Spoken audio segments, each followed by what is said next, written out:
आई please बोल ना काहीतरी. आई सांग ना, मला घेशील ना घरात? नाही मला माहितीये मी हे असं काहीतरी तुला विचारून इथे येऊन तुला पेचातच पाडलंय. पण कुठली आई, भले आपला मुलगा किती नालायक आहे हे माहिती असताना, तो रस्त्यावर आलाय हे माहिती असताना त्याला आपल्या घरात थारा देणार? हो ना? हो नाही हो ते मला नाही तुला भीती वाटतेय का? हो हा मग राधिका काय म्हणेल याची भीती वाटते का तुला? नाही मला माहिती आहे ना तुला याचीच भीती वाटतं. नाही दरवेळेस तुझं तेच असं हे नेहमीच झालंय तुझं. मा नाही तुला नेहमीच झालेलं आहे. समोरचा माणूस काही बोलत असेल त्याचं वाक्य पूर्ण व्हायच्या आत त्या अर्थाचा अनर्थ करून टाकते तू. हा हा माझंच नेहमीच झालंय. नाही तर का? पण हे वागणं फक्त तुझ्याशीच ना ग, इतर कुणाशी वागणार आहे असं मला सांग. तूच समजून घेऊ शकतेस ना मला. सगळं जग बदललं तरी रक्ताचं नातं नाही ना बदलत आई. बाकी सगळं जाऊ दे आई. तुझा पोटचा पोरगा या नात्यानं या घरामध्ये राहायची परवानगी नाही देऊ शकत तुम्हाला. ती परवानगी मागायला सुद्धा मी राधिकाकडे जायचंय, तिची माफी मागायची, तिच्या हातापाया पडायच्या? नाही नाही, हे तूच करू शकशील की नाही? तुझ्याकडे हक्काने येणार ना मी. आई सांग ना, घेशील ना मला घरात? आई मी काही त्रास देणार नाही का? मी अजिबात वाईट वागणार नाही, शांतपणे राहीन माझा. मी राहतोय तुला कळणारही नाही, पण प्लीज मला या घरात घेशील ना आई? मी कुठे नाही जाऊ शकत आहे, अजून माझ्या डोक्यावर छप्पर नाही. आई प्लीज मला घरात घे आई.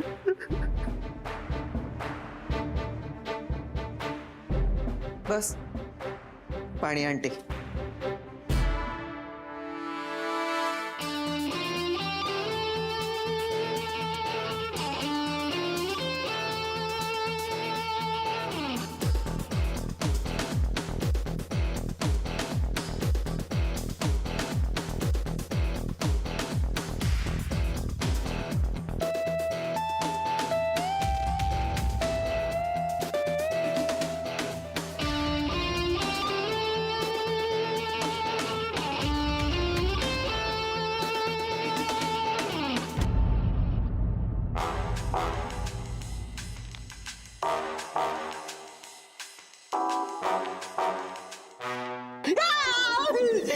भगवान सतत काय दचकत असतेस तू? काय फेऱ्या मारतेस ग?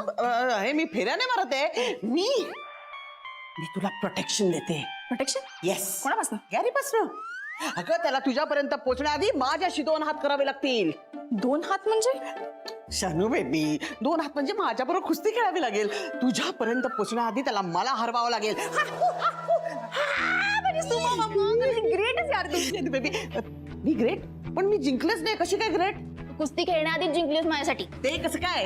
अगं मला ऍक्च्युली वाटलं होतं राधिका आणि मी एकत्र आहे म्हटल्यावर तू मला घराबाहेर काढशील, पण तू ते गॅरीलाच घराबाहेर काढलं. Thank you so much. Shanu baby. Also मला कोण भेटलं होतं माहितीये का? तू सांगितल्याशिवाय मला कसं कळणार? मला ऑरेंज आंटी भेटल्या होत्या. हा मग काय म्हणाली ती? नाही घाबरू नको, असं काही नाही झालं. मी तिला सांगितलं सगळं राधिकाच्या ऑफिसमध्ये काय काय झालं होतं ते. हा मग?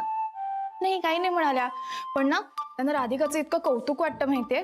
म्हणजे मला माहितीये राधिका फक्त त्यांची मानलेली मुलगी आहे, तरी त्यांना खूप कौतुक वाटतं. मला सांग, मी असं काहीतरी केलं तुला माझंही कौतुक वाटेल ना?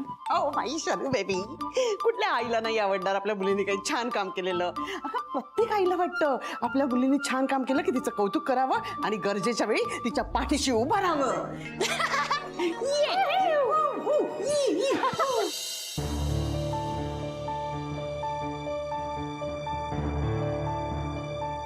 थँक्यू आई.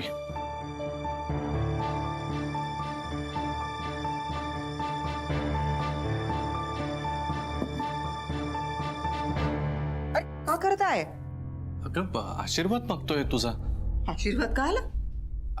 आई मी आता मोठ्या कंपनीमध्ये म्हणजे SB कंपनीमध्ये मोठ्या पदावर सिनियर मॅनेजर पदावर काम करतोय ग. तर ही जी काय माझी प्रगती झाली आहे अशीच भविष्यामध्ये पण प्रगती होत राहावी म्हणून तुझा आशीर्वाद हवाय आई.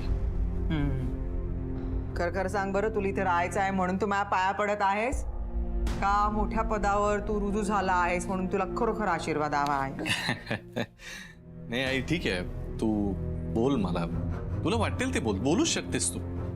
काय तुम्हाला तो हक्कच आहे ग? हे सगळं तुम्ही स्वतःच्या कष्टानं स्वतःच्या मेहनतीनं तू आणि बाबांनी सगळं निर्माण केलंय, तर तुम्हाला हक्क आहेच बोलण्याचा. पण हे राधिका आणि शनायाचं काय? राधिका अंचना त्या कुठे आले मधात? नाही तसं नाही, म्हणजे त्या जे सांगत फिरतात बाहेर किंवा त्यांच्या बाबतीत जे लोकांना वाटतं की बापरे माझ्यामुळे त्यांचं आयुष्य बर्बाद झालंय, पण अरे माझी काही बाजू असेल की नाही? हा ठीक आहे, मान्य आहे माझ्या हातून झाल्यात चुका, मी वेळोवेळी मान्य पण केलेत का. आता राधिकाला सोडलं यामध्ये मी मान्य करतो ना, माझा हात होताच, म्हणजे मी स्वतःहूनच सांगितलं. आणि शनाया आयुष्यात आल्यानंतर किंवा ती यावी म्हणून मी सगळ्यांशी भांडलो, तुमच्याशी भांडलो, मी सगळ्या कलिगशी भांडलो, सगळ्या जगाशी भांडलो की नाही. पण जिच्यासाठी सगळं हे केलं तिने काय केलं शेवटी बघतेस ना काय केलं. तुझ्या आयुष्यामध्ये शनाया आली त्यावेळेला तू राधिकाला सोडून दिलंस. आता तुझ्या आयुष्यामध्ये दुसरी कोणीतरी आली आहे म्हणून शनाया तुला सोडून जात आहे. ती काय राधिका आहे का? हं? तू तिच्या आयुष्यातून जात आहेस म्हणून हातापाया पडून तुला अडवणारी, तिचा तुटत असलेला संसार सावरू पाहणारी राधिका आहे ती? शनया आहे शनया, बैताळ. त्या डोक्यामध्ये का चालते ना त्या थांगपत्ता ती लोकांना लागू देत नाही. रोखोक बोलणारी रोखोक वागणारी. आता शनया तुझ्या आयुष्यामध्ये आली होती म्हणून तू राधिकाला दुःख दिलंस. आता तू त्या आयुष्यातून निघून जाणार आहेस म्हटल्यानंतर ती का तुला तिच्या आयुष्यात ठेवते का? ती पण तुला बरोबर बाहेर काढणार.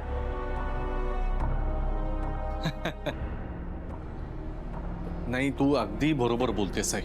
तुला काय अपमान करायचा आहे माझा, टोमणे मारायचे ते तू करूच शकतेस, तुझा हक्कच आहे तो. पण एक आई म्हणून या मुलाची तुला विनंती, आई मला प्लीज इथे राहण्यासाठी परवानगी दे. हा, कारण जगाच्या पाठीवर इतर कुठेही नाही तरी हे एकमेव असं ठिकाण आहे जिथं मी हक्कानं. हो, तू हक्काने येऊन राहू शकतोस. गुरुनाथ, मधल्या काळामध्ये तू तुझी कर्तव्य विसरला असेल पण आम्ही नाही ना विसरलो. राधिका जशी इथं हक्काने येते हक्काने राहते तसं तूही हक्काने येऊन राहू शकतोस. म्हणजे मी राहू शकतो इथे? हो, येऊ शकतो इथे, राहू शकतो. तू खरंच बोलतेस ना? हा.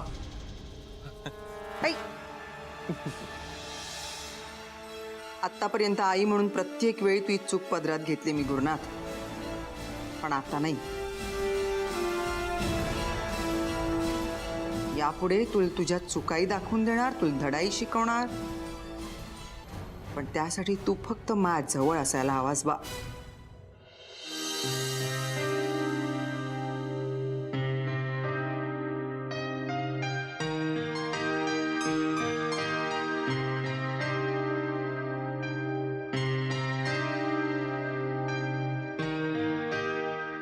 अरे यार याला काय झालं यार? काय? अरे चालू ठेव ना. नाही मला नाही, माझा मूड गेला. बोर करतो यार, उठत पण नाही नाचायला. अरे मी आनंद भाऊजी काय झालं तुम्हाला? आज तुमचं लक्ष नाही हा? काही प्रॉब्लेम आहे का सर? अरे काय असेल तर सांग ना बाबा, असं काय गप्प बसलाय? आनंद भाऊजी, एरवी तर तुम्ही इतकं सगळं प्लॅन करता, हसायला लावता आम्हाला, आणि आज तर तुम्ही बघायला सुद्धा तयार नाही.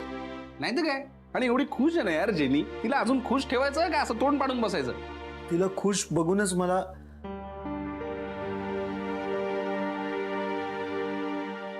पुढचं टेन्शन आलंय. म्हणजे काय झालं? नाही आय यू ओके? ए आनंद, काय होतंय सांग ना सरळ. किती चांगलं आहे ना की जेनी खुश आहे. It's nice. आणि पोटात बाळ असताना एखादा आईने खुशच राहावं ही किती चांगली गोष्ट आहे. पण त्यासाठी आई जिथे राहते ते घर पण आनंदी असायला हवा ना. म्हणजे कळलं नाही काय बोलायचं तुला? नाही म्हणजे मी नवरा म्हणून जेनीसाठी आणि आमच्या बाळासाठी कधीच कुठेच कमी पडणार नाही. तिच्याशी जेवढं भांडणार ना तेवढीच तिची काळजी पण घेणार. प्रॉब्लेम काय? जेनीना माझ्याशी लग्न केल्या पश्चाताप व्हायला नको. सर अरे असं काय बोलतोय आनंद? आनंद भाऊजी, नाही, मला माहिती आहे की मी जे काही बोलतोय मी ते व्यवस्थितपणे तुमच्यापर्यंत पोहोचू शकत नाहीये, पण प्लीज मी बोलतो, तुम्ही ऐका, समजून घ्या. जेनीला जॉईंट फॅमिली खूप आवडते. मी तशी आमची जॉईंट फॅमिलीच आहे. म्हणजे माझ्या घरी माझे 4 काका, त्यांची फॅमिली. पण ना घरी आनंदी वातावरण कधीच नसतो. सतत भांडण, सतत गॉसिपिंग, सतत मतभेद आहे, सतत एकमेकांना पाण्यात बघणं. कसं हिला घेऊन जाणार तिथे अशा अवस्थेत? मग मला जेनीचा आईचा विचार येतो. ती गोव्यात एकटी आहे आणि खरं तर जेनी तिथे खूप म्हणजे खूप आनंदी राहणार. पण जेनीची आई एकटी आहे, मग तिच्यावर सगळी जबाबदारी कसं चालणार ना? मग विचार येतो आमचा घर इथला, फक्त आम्ही दोघं. मला माहिती आहे की जेनीला माणसं खूप आवडतात. ती आमच्या घरी पण खुश राहू शकत नाही. तिला काही साधी एक जवळची नाती हवी आहे, ते सुद्धा मी तिला देऊ शकत नाही. फक्त रक्ताची नाती म्हणजे कुटुंब आहे का? आपली माणसं, आपली काळजी करणारी माणसं, आपली जीवाभावाची माणसं, मग कदाचित ते रक्ताचं नातं नसेल, पण तरी सुद्धा कुटुंब होऊ शकतं ना. त्यामुळे यापुढे फक्त तुमच्या दोघांचंच कुटुंब आहे असं समजायचं नाही, कळलं? फक्त तुम्ही दोघंच नाही, तर आपलं सगळ्यांचं एक कुटुंब आहे. आणि जेव्हा असं कुटुंब तयार होतं तेव्हा घरात आपोआप आनंद तयार होतो. त्यामुळे आता तुझं हे इमोशनल रडगाणं बंद करायचं आणि जे तुझं नाव आहे, काय नाव तुझं? मी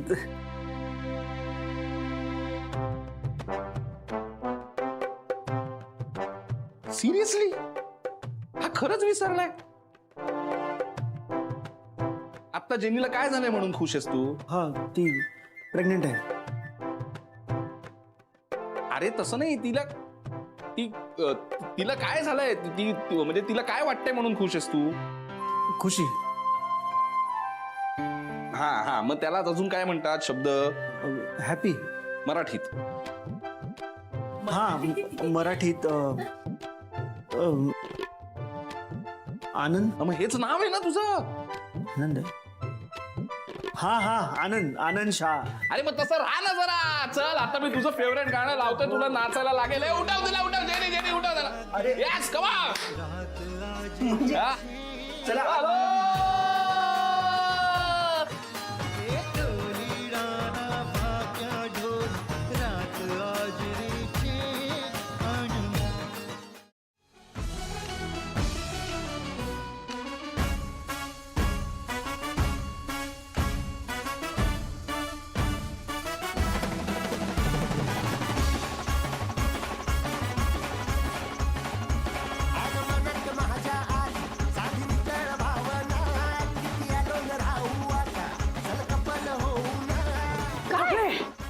थकले मी, थकले.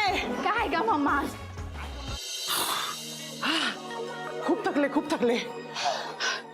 तुला सांगते शरू बेबी, आयुष्यात मी इतकी कधीच नाचले नव्हते जितके आज नाचले.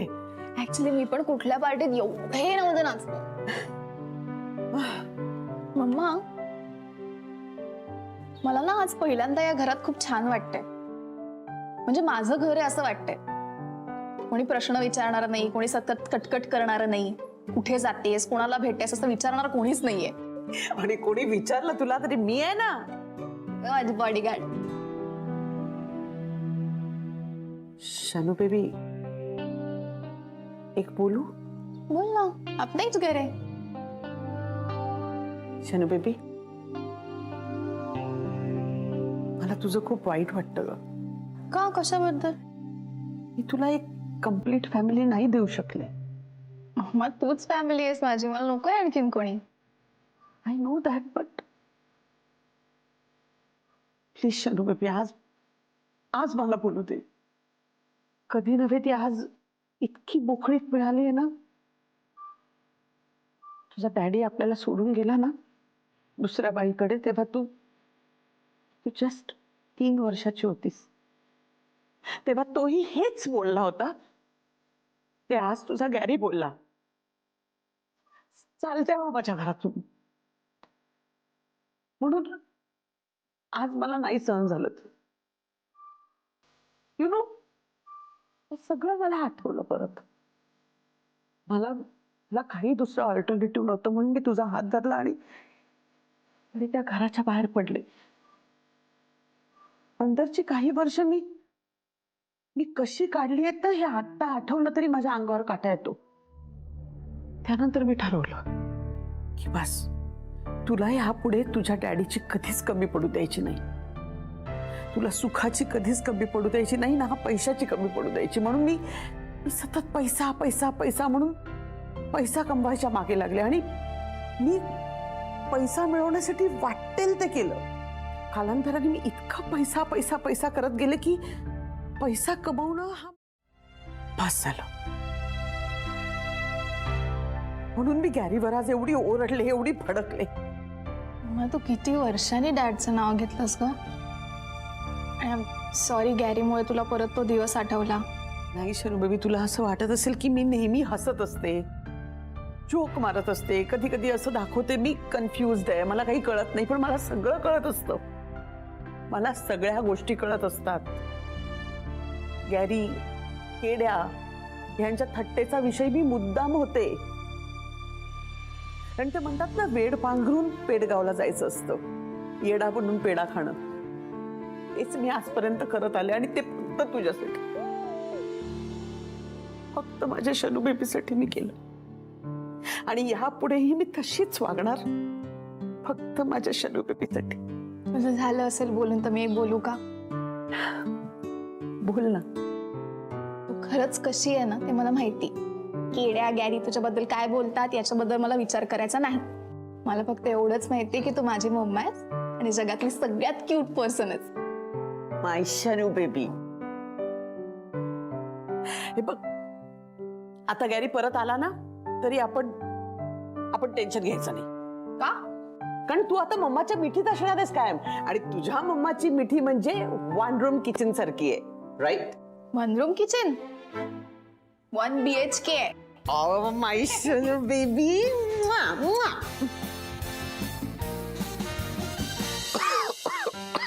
काय रे, एकदम झोपलास?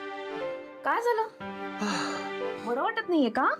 राधा, आयुष्यात ना माझ्या 2च जवळच्या मैत्रिणी आहेत. एक तू आणि दुसरी ही सर्दी. फरक एवढाच आहे की तू आजूबाजूला असलीस ना की उत्साह असतो आणि ही आजूबाजूला असली की कसलाच उत्साह राहत नाही. मग या मैत्रिणीला राहू द्यायचंय का घरी पाठवायचंय? ताबडतोब घरी पाठव. कारण ही जवळची मैत्रीण असली ना तरी पण डोळ्यातून पाणी काढते, डोक्यात जाऊन बसते. हिच्या प्रेमाने इतकं गुदमरायला होतं की श्वास घेता येत नाही मला. माझ्याकडे एक जबरदस्त उपाय आहे, तुझी सर्दी पळवून लावायचा. मग कर ना लवकर तू. पण त्यासाठी तुला एक न जमणारी गोष्ट करायला लागेल. काय?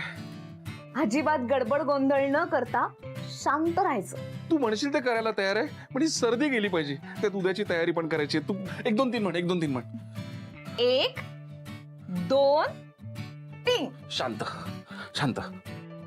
शाब्बास. आता मी विक्स पेपर बांधते.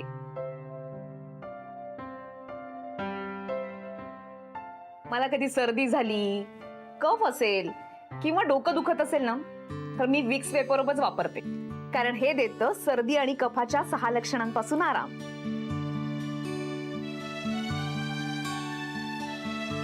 बरं वाटतंय? आता गडबड गोंधळ नाही, गप्पा नाही, शांत झोपून राहायचं. उद्या सकाळी तुला कळणार सुद्धा नाही की काल आपल्याला सर्दी झाली होती. त्यामुळे आता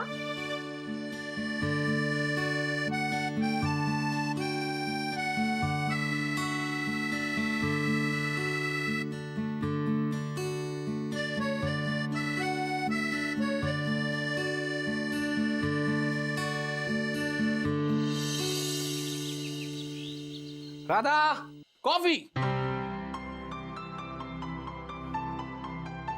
सर्दी कशी आहे? सर्दी? कोणाला झाली होती सर्दी? मला तर आठवत सुद्धा नाही मला सर्दी होती म्हणून. खरंच मनापासून थँक्स तुला आणि विक्स वेपरबला सुद्धा. सर्दी खोकला आणि डोकेदुखी तर गेलीच, पण झोप सुद्धा छान लागली. थँक्यू. चल मी माझ्या तयारीला लागतो, तू कॉफी पी. हा